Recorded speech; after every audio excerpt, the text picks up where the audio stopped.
கல்வி செய்திகள் வாசிப்பவர் சிவசக்தி ஸ்டாலின்.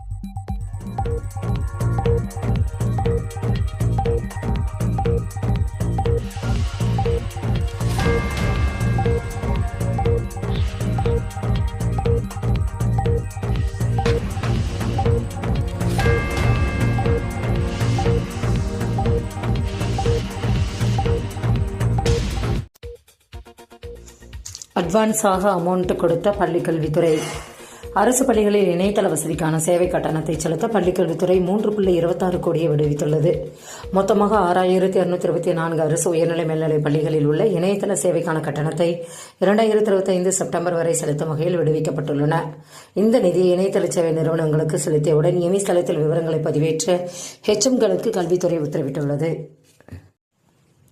பள்ளிகளுக்கு தேர்வுத்துறை உத்தரவு. தமிழகத்தில் 10ஆம் வகுப்பு பொதுத் தேர்வு எழுதவுள்ள மாணவர்கள் பெயர் பட்டியலில் ஜனவரி 2ஆம் தேதிக்குள் திருத்தங்கள் மேற்கொள்ள வேண்டும் என தேர்வுத்துறை உத்தரவிட்டுள்ளது. இத்தேர்வை எழுதவுள்ள மாணவர்களின் தேர்வெண்ணுடன் கூடிய பெயர் பட்டியல் டிசம்பர் 24ஆம் தேதி வெளியிடப்பட்டன. இதில் விடுபட்ட மாணவர்களை சேர்க்கவும் மாற்று சான்றிதழ் பெற்ற மாணவர்களை நீக்கவும் பள்ளிகளுக்கு இறுதி வாய்ப்பு வழங்கப்பட்டுள்ளது. 2.92 லட்சம் கோடி வரலாற்று சாதனையை படைத்த இந்தியா. கடந்த அக்டோபரில் இந்தியாவின் டிஜிட்டல் சேவைகள் ஏற்றுமதி 2.92 லட்சம் கோடி என்ற வரலாற்று உச்சத்தை தொட்டுள்ளதாக மத்திய வர்த்தக அமைச்சகம் தெரிவித்துள்ளது.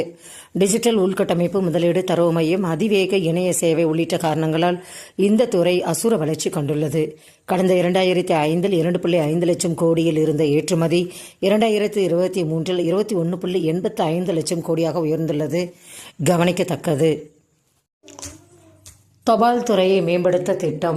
தபால் துறையை லாபம் ஈட்டக்கூடியதாக மாற்றுவதற்கான சீர்திருத்தங்களை கொண்டுவர மத்திய அரசு திட்டமிட்டுள்ளது. இதுகுறித்து பேசிய அமைச்சர் ஜோதிராதித்யா சிந்தியா, அதிகமான வாடிக்கையாளர்களை பெறுவதுடன் அவர்களை தக்க வைப்பது மற்றும் செயல்படுத்திறனை அதிகரிப்பது உள்ளிட்ட முயற்சிகளை மேற்கொண்டு வருவதாக தெரிவித்துள்ளார்.